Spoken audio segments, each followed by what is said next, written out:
वेद को, और वेद का पका हुआ फल है श्रीमद् भागवत, जिसमें ना तो गुठली है और ना तो छिलका, ये रस से परिपूर्ण है। और वेद रूपी ऊंची शाख से ये फल नीचे आया। अब किसी ने पूछ लिया, महाराज जब वेद रूपी फल है इतनी ऊंची शाख से नीचे आया, गल गया होगा, सड़ गया होगा, फट गया होगा? तो यहाँ पर श्रीधर स्वामी पाद जी कहते हैं नहीं नहीं, सीधा भूमि पर नहीं आया, परंपरा से नीचे आया। शिष्य प्रशिष्य दिरूपम पल्लवम परंपराया, ये परंपरा से क्या हुआ, नीचे उतरा। भगवान नारायण के मुख से ब्रह्मा जी के मुख में गया, ब्रह्मा जी के मुख से देवर्षि नारद जी के मुख में गया, नारद ऋषि के मुख से वेदव्यास जी के मुख में गया, और वेदव्यास जी के मुख से श्री सुखदेव जी के मुख में आ गया। तो परंपरा के द्वारा ये नीचे उतरा, तो फटने गलने का सवाल पैदा हो ही नहीं सकता। तो क्या भगवान वेदव्यास जी ने ये रस सबके लिए तैयार किया? बोले नहीं, केवल रसिक और भावक, क्योंकि प्यासा ही पानी की अहमियत को जानता है और दूसरा जान नहीं सकता। तो रसिक भावक प्यासों के लिए ये रस तैयार किया है। अब कथा का आरंभ होता है पावन तीर्थ नैमिषारण्य में।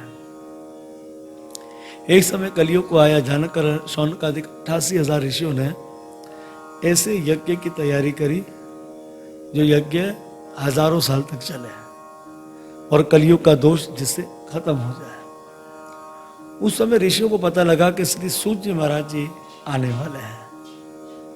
तो सब जो ऋषि थे वो लगभग 2-2:30 बजे उठे, देव स्नान किया, क्योंकि 2-2:30-3 बजे जो स्नान किया जाता है उसे देव स्नान कहा गया है। 4 बजे से जब तक सूर्य नर प्रकट हो जाए उस स्नान को ऋषि स्नान कहा गया है, और सूर्य निकलने के बाद राक्षस स्नान कहा गया है। तो सब ऋषि जल्दी उठे, किस लिए उठे? ताकि हम अपने यज्ञ को जल्दी कर लें और सूत जी महाराज जी आए तो हम उनका पूजन कर कर उनसे कथा को श्रवण करें। हमारा जो हुआ ये कि सूत जी महाराज जी को ऊंचे आसन पर बिठा दिया गया। सूत जी महाराज जी को आसन पर बिठाया। जब सूत जी महाराज जी आए तो उस समय ऋषियों ने सूत जी महाराज जी के चरणों में नमन किया और कहा कि हे सूत जी महाराज जी, हम आपके मुख से कथा सुनना चाहते हैं। तो उस वक्त सूत जी महाराज जी ने कहा, भी हमने सुना कि आप लोग यज्ञ कर रहे हैं तो यज्ञ करें।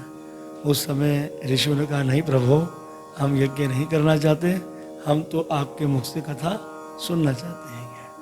तो हुआ ये कि यज्ञ में अग्नि तो नहीं थी, धुआं उठ रहा था। तो सूत जी महाराज जी को ऐसा लगा कि कहीं ये यज्ञ तो नहीं करेंगे।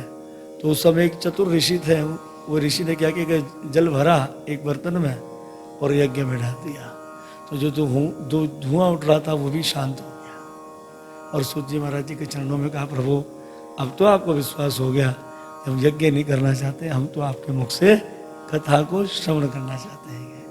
गदगद हो गए श्री सूत जी महाराज जी। इसी तरह से आगे ऋषियों ने सूत जी महाराज जी से 6 प्रश्न किया। ये 6 प्रश्न श्रीमद् भागवत की बुनियाद है। इन्हीं 6 प्रश्नों पर श्रीमद् भागवत महापुराण टिका हुआ है। तो पहला प्रश्न है, मानव का कल्याण कैसे हो? कितना सुंदर प्रश्न है कि मानव का भला कैसे हो। दूसरा, शास्त्र तो अनेक है, अब इतनी आयु थोड़ी है तो सब शास्त्रों को पढ़ लें या श्रवण कर लें। तो महाराज शास्त्रों का जो सार है, निचोड़ है, वो आप हमें बताइए। तीसरा प्रश्न है कि भगवान श्री कृष्ण जो अजन्मा है, वे देवकी के बेटा क्यों बन गए? क्या कारण था कि वो अजन्मे ने जन्म क्यों ले लिया? चौथा प्रश्न है कि वे प्रभु ने, श्री कृष्ण ने अपने बड़े भाई बलराम जी के संग क्या क्या लीला करी? किसकी भांति? मनुष्य की भांति क्या क्या लीला करी, ये बताइए। पांचवा प्रश्न है, कितने भगवान के अवतार हो चुके हैं, कितने हो रहे हैं और कितने होने वाले हैं? आप हमें भगवान के अवतारों के विषय में बताइए। अब जब इस प्रकार से ऋषियों ने श्री सूत जी महाराज जी से कहा तो सूत जी महाराज जी ने कहा, हे ऋषिवरों, हम आपके प्रश्नों का उत्तर देंगे। तो पहले मैं अपने गुरुपुत्र कौन है गुरुपुत्र? श्री सुखदेव गोस्वामी। तो उनके चरणों में नमन कर दूं, इसके बाद ही मैं आपके प्रश्नों का उत्तर दूंगा। बड़ा सुंदर नमन करते हैं। यम प्राव्रजन तमपे कृत्यम द्वैपायनो विरगा तरहा जुहावा उत्तरे तन्मय तया तरो विने दुष्ट संतम सर्वभूता हृदय मुनिमान नतोस्मि। सुखदेव गोस्वामी जी अपनी माता पिंगला के गर्भ में 12 वर्षों तक थे। जैसे ही 12 वर्षों में जन्म हुआ तो 16 वर्ष के श्री सुखदेव गोस्वामी जी हो गए। और जन्मते ही सुखदेव जी गोस्वामी जी कहाँ जा रहे हैं? वन में जा रहे हैं। वेदव्यास जी ने सोचा ये एक बड़ी मुश्किल से एक पुत्र मिला और वो भी वैराग्य धारण कर वन में जा रहा है। तो वेदव्यास जी अपने बेटे के पीछे दौड़े हैं। क्या कह रहे हैं? बेटा रुक जाओ, हमारी बात सुन लो। उस समय सुखदेव जी ने तो कोई उत्तर नहीं दिया, पर जो वन में पर्वत थे, वृक्ष थे, उन्होंने कहा, है व्यास जी, कौन किसका बेटा, कौन किसका पिता? आज ये तुम्हारा बेटा है, कल में तुमको इनका बेटा बनना पड़ जाएगा। यही संसार का नियम है। अरे ये तो जगत कल्याण के लिए करने जा रहा है, इसलिए आप इनका मुंह छोड़ दीजिए। तो उस झांकी का दर्शन श्री सूत जी महाराज जी कर रहे हैं कि जिस समय श्री सुखदेव जी वन में जा रहे थे। श्री सूत जी महाराज जी कहते हैं, ऋषिवरों, जो लोग भागवत सुनने की और सुनाने की इच्छा करते हैं, श्री सुखदेव गोस्वामी जी उनके हृदय में जाकर उन्हें शक्ति प्रदान करते हैं, जिससे वो सुनने और सुनाने का कार्य कर सके। श्री सुखदेव गोस्वामी जी ने वेद, पुराण, उपनिषद सबके रस को निकाला और अपने मुखार बिंदु से श्रीमद् भागवत को कह दिया। ऐसे श्री सुखदेव गोस्वामी जी को हम बारंबार नमस्कार करते हैं। श्री सूत जी महाराज जी कहते हैं, हे ऋषिवरों, भगवान वेदव्यास जी के ग्रंथों को सुनने और सुनाने से पहले नारायणम नमस्कृत्यम नरम चैव नरोत्तमम देवी सरस्वती व्यासम ततो जयम मुद्रियते। तो सबसे पहले श्री भगवान नर नारायण को नमस्कार करना चाहिए, जिनके पास ज्ञान का भंडार है। और फिर माता सरस्वती को नमस्कार करना चाहिए, जो ज्ञान की देवी है। और फिर अंत में भगवान वेदव्यास जी को नमस्कार करना चाहिए। वेदव्यास जी ने समृद्धि ज्ञान, मतलब जिस ज्ञान को किसी समय में कंठ कराया जाता था, उसे ग्रंथ का रूप दिया भगवान वेदव्यास जी ने। तो फिर वेदव्यास जी के ग्रंथों को पढ़ना और सुनना चाहिए। नरनारायण भगवान को नमस्कार कर कर, माँ सरस्वती को नमस्कार कर कर, और भगवान वेदव्यास जी को नमस्कार करने के बाद श्री सूत जी महाराज जी कहते हैं, मुनया साधु पृष्ठो हम भवत विद लोक मंगलम यत कृता कृष्णम संप्रश्नो ययात्मा सुप्रसिद्धति। तो उस समय ऋषियों को श्री सूत जी महाराज जी ने धन्यवाद दिया। हे ऋषिवरों, धन्यवाद आप सबका, क्योंकि आप सबने मुझसे कृष्ण कथा का प्रश्न किया। तो सबसे पहले किसका कल्याण होता है? जो कृष्ण कथा कहता है। और दूसरा, जो प्रश्न करता है उसका कल्याण होता है, क्योंकि प्रश्न करने वाले का कल्याण होता है। क्यों? क्योंकि उसने प्रश्न किया। तो जब कथा व्यास उत्तर देते हैं तो सुनने वालों का भी वहाँ पर कल्याण हो जाता है। जो हमें नजर आ रहे हैं उनका भी कल्याण होता है, जो सूक्ष्म हैं, जो नजर नहीं आते हैं, उन सबका भी कृष्ण कथा से कल्याण हो जाता है। इसलिए हे ऋषिवरों, धन्यवाद आपका, आप सबने मुझसे कृष्ण कथा का प्रश्न किया। सवे पुंसाम परो धर्मो यतो भक्ति रथोक्षजे अहेतुक्य प्रतिहता ययात्मा सुप्रसिद्धति। संपूर्ण मानव का कल्याण किससे होगा? भगवान की भक्ति। तो प्रश्न था ना पहला, मानव का कल्याण और शास्त्र का सार। तो 2 प्रश्नों का उत्तर एक श्लोक से देते हैं। मानव का भला कैसे होगा? भगवान की भक्ति। कैसी भक्ति? अहेतुकी, निष्काम, निष्कपट भक्ति। और शास्त्र का निचोड़ क्या है? भगवान की भक्ति। इस प्रकार से जीवों का कल्याण होगा। भक्ति का अर्थ होता है भगवान से विवाहित हो जाना। और विवाहित कौन करवाते हैं? भगवान से सतगुरुदेव महाराज जी करवाते हैं। और आप सब लोग ये जिंदगी में बात याद रखना, हमारी भक्ति जो रजिस्टर होती है वो दीक्षा के बाद होती है। दीक्षा से पहले जैसे कि हम कहीं काम कर रहे हैं तो मतलब कॉन्ट्रैक्ट पे कर लेंगे, कॉन्ट्रैक्ट पे आपको पैसा मिलेगा, पर कॉन्ट्रैक्ट पे आपकी सर्विस जमा नहीं होगी। कब होगी? जब आप पक्के हो जाते हैं किसी कंपनी में। तो इस तरह से है, जो गुरुदेव है उसे पिता कहा गया है, शिष्य का पिता। और हकीकत में जो हमारे माता पिता है वो हमारे माता पिता केवल यहीं तक के है, पर गुरु हमारा ऐसा पिता है, मतलब माता पिता गुरु दोनों काम करते हैं। वो हमारे गुरुदेव यहीं यहाँ भी हमारे साथ हैं और परम धाम में भी, वहाँ भी हमारे साथ हैं। इतना उत्तम संबंध गुरु का बताया गया है। तो वही गुरु महाराज अपने शिष्य का विवाह किससे करवाते हैं?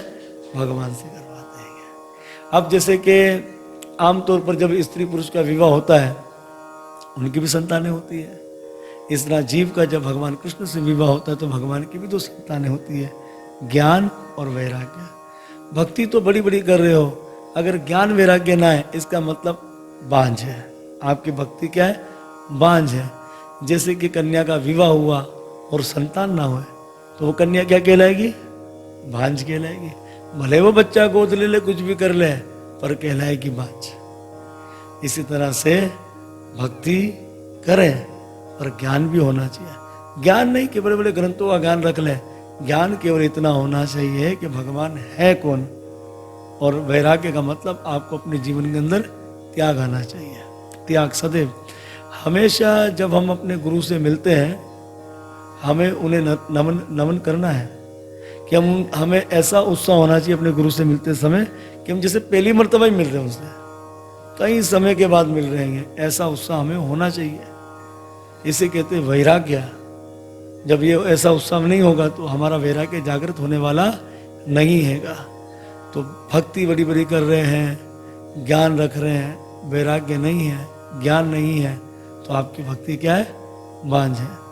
तो यहाँ पर सूत जी महाराज जी कहते हैं वासुदेव भगवती भक्ति योग प्रयोजिता जन त्याशु वैराग्यम ज्ञानम चा यदि हेतु कर्म। तो भक्ति का मतलब क्या है? भगवान से विवाहित हो जाना।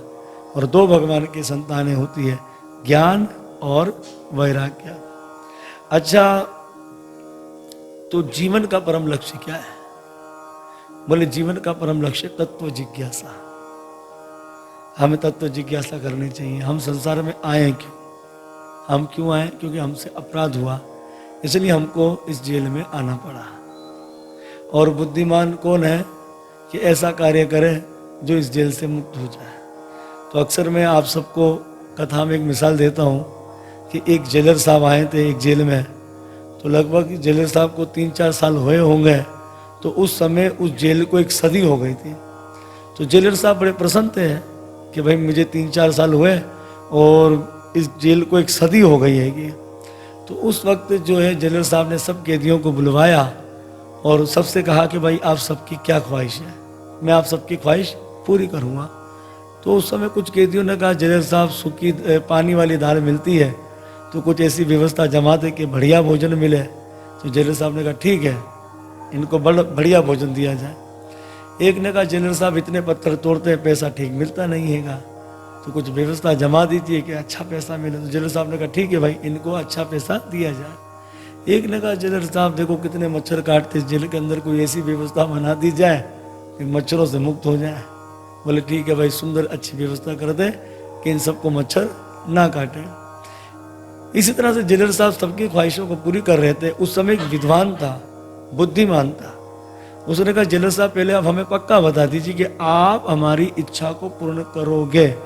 बोले भैया जब हमने सबकी इच्छा को पूर्ण कर दिया तेरी भी इच्छा को पूर्ण करेंगे, बोलो तुम। तो उस समय उस बुद्धिमान पुरुष ने कहा कि जेलर साहब मेरी आपके चरणों में यही प्रार्थना है कि आप मुझे इस जेल से मुक्त कर दीजिए। तो बुद्धिमान इंसान कौन है? जो इस जेल से मुक्त हो जाए। भाई देखो, जब जेल से मुक्त होंगे तो अच्छा खा भी सकते हैं, पी भी सकते हैं, ओढ़ भी सकते हैं, अच्छी व्यवस्था जम सकती है, अच्छा कमा सकते हैं। लेकिन जेल में अच्छा पहनना, खाना, पीना किस काम का? वो तो कैदी ही रहता हैगा। तो इसी तरह से जीवन का परम लक्ष्य क्या है? जीवन का परम लक्ष्य तत्व जिज्ञासा।